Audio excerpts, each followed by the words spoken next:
Et on commence avec Top Chef, 11e saison, et ben ça cartonne.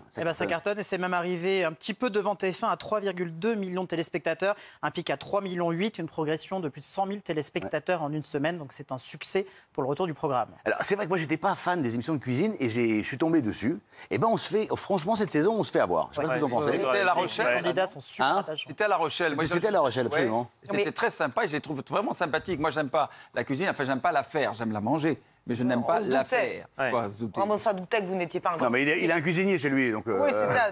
J'aimerais bien. Ouais. Non, mais c'est vrai que cette année, le casting est très réussi. Il y a cette Justine qui est toujours contente de tout. Un rayon de soleil. Il y a un vrai rayon de soleil. On vous a fait un petit magnéto. Regardez, c'est vrai qu'elle rit tout le temps et qu'elle a vraiment envie de bien cuisiner et surtout de beaucoup rigoler.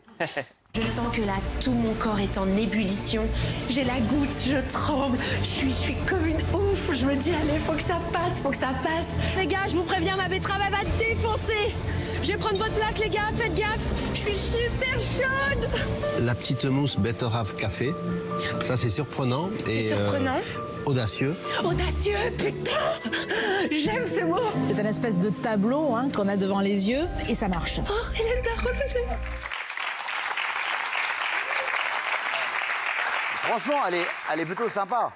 C'est bizarre parce que vous n'avez pas dû suivre les autres années, parce que je vous promets que ce qui est extraordinaire avec cette émission, c'est que ça fait des années que c'est toujours égal et toujours formidable. Franchement, les candidats sont toujours top. Je vous le disais la semaine dernière, mais c'est vraiment ça. On s'attache à des gens qu'on va suivre ensuite et ensuite qu'on voit ouvrir leur restaurant et pourquoi pas ensuite obtenir une étoile. Franchement, cette émission, pour moi, elle est extraordinaire. Vraiment, on rêve avec... À Dimitri, ça vous arrive de regarder cette émission Top Chef, je ne regarde pas trop. J'avoue que si je regardais, ça serait pour Philippe Etchebest. Je trouve qu'il a un caractère assez bien trempé et c'est assez drôle des fois de le voir commenter. Et je pense que c'est pour ça aussi que ça marche. Alors, il y a un candidat cette année à qui il manque un œil, qui est un petit peu le coup de cœur sur les réseaux. On vous a fait un petit récap. Regardez, c'est Mallory.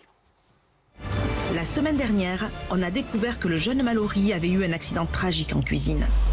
Dans un restaurant, on m'a baptisé. Il y avait un seau par terre, un collègue me l'a jeté. En fait, dans le seau, il y avait de l'eau mélangée avec de l'acide. Et je l'ai pris dans le visage. Et depuis ce jour-là, voilà, j'ai perdu la vue entièrement d'un côté. Et ça m'a donné un caractère aussi que je n'avais pas auparavant. C'est un accident, mais ça m'a donné de la force. Ce mental sera un vrai atout dans le concours. Oui. M6 met en lumière des gens qui sont passionnés et dont c'est la vocation, donc la démarche est sincère. Ils viennent juste pas là pour montrer leur tête à la télévision. Et en plus de ça, Top Chef, c'est devenu comme la référence des concours culinaires à la télévision. Master Chef existait il y a 10 ans, ça a été viré. En plus de ça, l'émission est reconnue par ses pairs, c'est-à-dire que tous les grands chefs la reconnaissent. Ils sont venus dans l'émission et ils disent allez-y. Et aujourd'hui, il y a toute une nouvelle génération de chefs qui sortent de cette émission et qui sont devenus des véritables stars. Bravo à l'émission pour ça. Ah oui, il y a même des candidats qui ont été formés par des grands chefs, notamment qui a été formé par Guy Savoy, qui est un grand chef international aujourd'hui. Donc c'est une vraie valeur aujourd'hui auprès des cuisiniers du monde entier. C'est vrai que les deux, c'est tic et tac du média. Hein. C'est vrai, c'est amusant. Alors, c'est vrai, vous parlez de Guy Savoy. Je vais faire une confidence. Une fois, j'étais dans un avion et j'ai ouvert le menu et je me suis dit, waouh, il y a un chef qui cuisine, c'est Guy Savoy. Vous ne connaissez pas Guy Savoy. À l'américaine.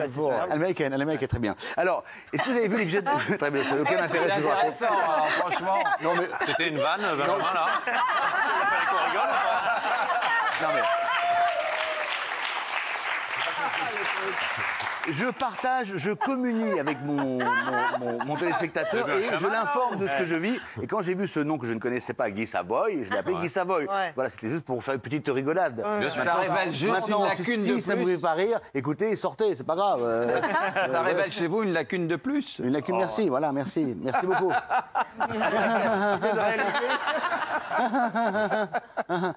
Non, juste... Faut pas tarder à m'emmerder, ceux-là. Juste, moi j'ai vu l'épisode. Le regard des gens du public. Oh, ça va. J'ai vu l'épisode là donc qui a été diffusé et il y avait une épreuve que j'ai trouvée formidable, c'est le zéro déchet. Vous savez, ils avaient à cuisiner un poisson, il fallait le cuisiner de la tête aux pieds. Et je ne savais même pas qu'on pouvait manger. La tête à la queue. Ouais, la tête à la queue. Oh, ça va, c'est bon.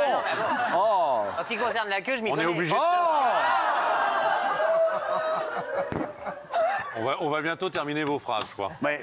En même temps, je viens de me rendre compte de l'énormité, parce que cuisiner un poisson de la tête aux pieds, il faut le faire quand même. Regardez, voilà, c'est mis en image, regardez, c'est bon. Est-ce qu'on a utilisé le poisson de la tête à la queue? c'est un message. À vous de réfléchir, Marco. Allez. Oui, chef. Ouais. Les œufs, faut qu'on les goûte. Vas-y. Les yeux. Bon, ben, l'audace a des limites, les garçons. C'est iodé, hein. Je mâche. La texture est hyper chelou. Ça croque, mais en même temps, il y a du jus. L'idée des yeux, qu'est-ce que tu en penses? Je trouve que ça reste un peu en bouche. Et quand quelque chose n'amène rien, on recentre, on élimine. De la tendance green et éco-responsable. D'ailleurs, sur le tournage de Top Chef, toute la nourriture qui n'est pas utilisée est reversée à la Croix-Rouge, ce qui est plutôt une bonne chose. Les reverser, peut-être aller envoyer, non, parce que reverser... Distribuer, non, distribuer peut-être. Voilà, bienvenue au club, hein, bienvenue au club. Allez, on va passer... il cuisine de la tête aux pieds, il reverse le poisson qui n'a pas été bouffé, c'est vous dire. Merci. C'est un festival ici, hein. Ça vaut Miss France de France, hein, pour vous, Magali Bernard. Hein.